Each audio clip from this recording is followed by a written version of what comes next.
अक्षय तृतीया साल का सबसे शुभ दिन। हिंदू धर्म की मान्यताओं के अनुसार इस दिन कोई भी घड़ी अशुभ नहीं होती। यदि आप कोई कार्य शुरू करना चाहते हैं तो उसे शुरू करने के लिए किसी मुहूर्त को निकालने या किसी पंचांग को देखने की आवश्यकता नहीं होती। इस दिन देवी महालक्ष्मी और श्री विष्णु जी की पूजा अर्चना की जाती है। यदि आपके घर में लड्डू गोपाल हैं तो आज के दिन उन्हें पंचामृत स्नान एवं चंदन सेवा जरूर प्रदान करें। इस दिन किए गए दान का पुण्य कभी समाप्त नहीं होता। इस दिन खरीदा हुआ सोना चांदी घर में बरकत लाता है। ऐसी कई पौराणिक कथाएं इस दिन से जुड़ी हुई हैं जो इस दिन को इतना शुभ बनाती हैं।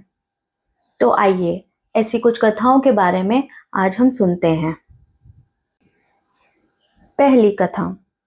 पौराणिक मान्यताओं के अनुसार अक्षय तृतीया के दिन भगवान विष्णु के छठे अवतार भगवान परशुराम का जन्म हुआ था। इसलिए इस दिन परशुराम जयंती भी मनाई जाती है। भगवान परशुराम को चिरंजीवी माना जाता है, अर्थात अमर माना जाता है। ऐसी मान्यता है कि कलयुग के अंत में भगवान परशुराम भगवान कल्कि को अस्त्र शस्त्र की विद्या प्रदान करेंगे। दूसरी कथा के अनुसार महाभारत के काल में पांडवों को वनवास के दौरान भगवान श्री कृष्ण ने एक अक्षय पात्र दिया था।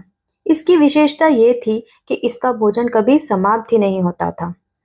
आज के समय में अक्षय पात्र का संबंध मनुष्य के दान से बताया गया है। जैसे कि मैंने आपको पहले भी वीडियो में बताया कि इस दिन किए गए दान का पुण्य कभी समाप्त नहीं होता। यदि आप चाहें तो इस दिन कपड़े, भोजन, पैसे, गाय को चारा इत्यादि चीजों का दान कर सकते हैं। तीसरी कथा। माना जाता है कि इस दिन महर्षि वेदव्यास जी ने महाभारत की कथा सुनाना आरंभ किया था और गणेश जी ने इसे लिखना आरंभ किया था। इसलिए कहा जाता है कि महाभारत का युद्ध अक्षय है। चौथी कथा के अनुसार अक्षय तृतीया वो दिन है जब समय का चक्र बदला और सतयुग व त्रेता युग की शुरुआत हुई। इस दिन किया गया कोई भी आध्यात्मिक काम अक्षय फल देता है क्योंकि इसकी शुभता सीधे युग परिवर्तन से जुड़ी है। पांचवी कथा।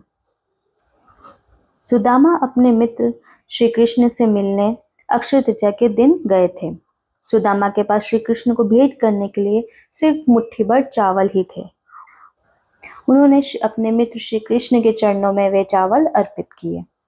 उनका यह भाव देखकर श्री कृष्ण सुदामा से बहुत प्रसन्न हुए और उन्होंने उनकी कुटिया एक महल में बदल दी। इस तरह सुदामा जी को अक्षय तृतीया पर अक्षय निधि प्राप्त हुई, अर्थात कभी न समाप्त होने वाली संपत्ति। छठवीं कथा। महाभारत के अनुसार दुशासन ने अक्षय तृतीया के दिन द्रौपदी का चीरहरण करने का प्रयास किया था।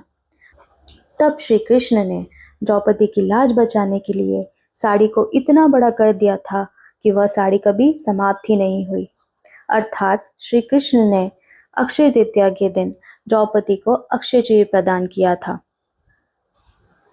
सातवीं कथा। नारद पुराण में बताया गया है कि अक्षय तृतीया के दिन ही गंगा का धरती पर अवतरण हुआ था। तेज भाव के साथ स्वर्ग से निकली गंगा नदी को शिवजी ने अपनी जटाओं में धारण कर लिया था और फिर भागीरथ के प्रयासों से देवी गंगा धरती पर अवतरित हुई थी। ऐसी कई कथाएं, ऐसे कई वाक्य इस दिन से जुड़े हुए हैं जो इस दिन को इतना शुभ बनाते हैं, इतना लाभदायक बनाते हैं। यदि आप भी इस दिन से जुड़ी और कोई कथा जानते हैं तो कमेंट सेक्शन में जरूर बताएं। वीडियो अच्छा लगा तो लाइक और सब्सक्राइब करें।